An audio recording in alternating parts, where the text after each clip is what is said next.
Er gehört zu Köln wie der Rhein und der Dom. Er ist eine der bekanntesten Stimmen im Kölner Karneval. Und er erzählt, singt, mahnt und erinnert länger als viele andere. Ludwig Sebus, Krätzchensänger, Komponist und Texter, hat heute 100. Geburtstag. Er hat viel erlebt und überlebt. Jahre nach Kriegsende kehrte er aus der Kriegsgefangenschaft zurück und ist Köln seitdem treu geblieben. Der Stadt und den Menschen. Wir hätten ihm gerne heute persönlich gratuliert, aber Ludwig Sebus ist vor ein paar Wochen gestürzt. Er holt sich noch davon. Und deswegen heute hier an dieser Stelle herzlichen Glückwunsch zum 100. Geburtstag. Besuch bei Ludwig Sebus im vergangenen Jahr. Es ist kurz vor einer Demonstration in Köln für Menschenrechte, gegen Hass und Rechtsextremismus. Themen, die den liberalen, toleranten Ludwig Sebus zu einem neuen Liedtext animieren. Die Wiese Duf wird immer höher fliegen. Da kommen Brunge, Duve niemals hinterher. Denn Friede ist dem Hass hu überlege und Freiheit gebe mir im Leben geht mir her. Die weiße Taube wird immer höher fliegen, da kommen braune Tauben nicht hinterher. Denn Friede ist dem Hass hoch überlegen, uns Freiheit geben wir im Leben nicht mehr her. Ludwig Sebus, geboren und aufgewachsen in Köln, muss schon als 18-Jähriger an die Front, erlebt die Schrecken des Zweiten Weltkriegs als Soldat. Das prägt sein ganzes Leben. Bis heute erzählt er als Zeitzeuge über diese Jahre. Hier Ausschnitte aus einer WDR-Dokumentation zu seinem 100. Geburtstag. 5 Jahre ist er in russischer Kriegsgefangenschaft. Ludwig führt mit anderen Gefangenen dort Theaterstücke auf, will die Hoffnung nicht aufgeben. Hoffentlich siehst du nochmal deine Familie, siehst du nochmal Köln wieder. Und in dieser Hoffnung haben wir dann sozusagen auch unser Leben weiter gestaltet und haben das Beste draus gemacht.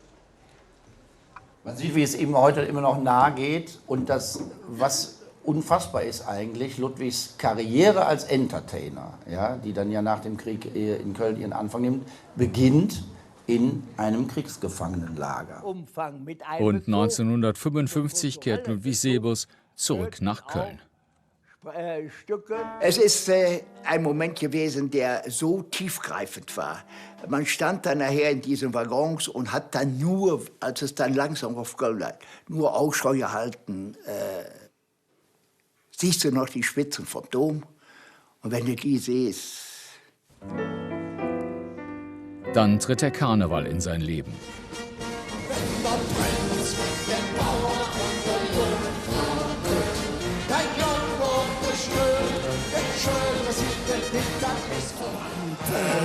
Das sind Menschen, jeder muss das doch verstanden. Ja, man freut sich, wenn sie kommen und es glücklich, wenn sie... Ich habe nette Menschen gern um mich herum. Ich bin auch immer sehr froh, wenn eine Schar schöner Frauen um mich herum ist. Das bringt das Leben irgendwie in Wallung. Uns kölsche Seele, die kann uns keiner nehmen.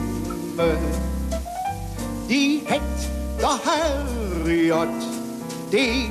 Ich bin auch vor allen Dingen immer ausgerichtet, positiv zu denken. Morgens kann man sich entscheiden, steht man verknittert auf, kann sich den ganzen Tag entfalten. Oder aber man ist direkt schon gut gelaunt. Meistens bin ich gut gelaunt.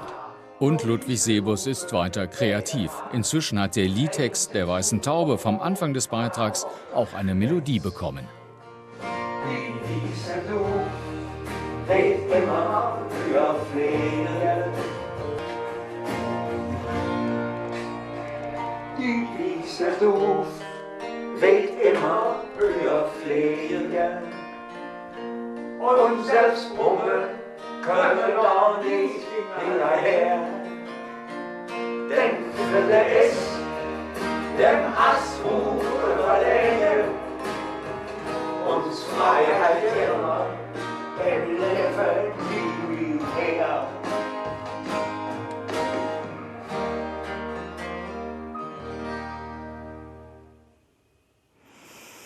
Happy 100. Alles Gute, Ludwig Sebus, und kommen Sie schnell wieder auf die Beine und immer gut gelaunt aufstehen. Sehr guter Rat. Auch den nehmen wir mit. Heute Abend zeigen wir die 90-minütige Doku Ludwig Sebus, ein Jahrhundertmensch, ab Mitternacht im WDR Fernsehen und am Sonntag schon ab 11:15.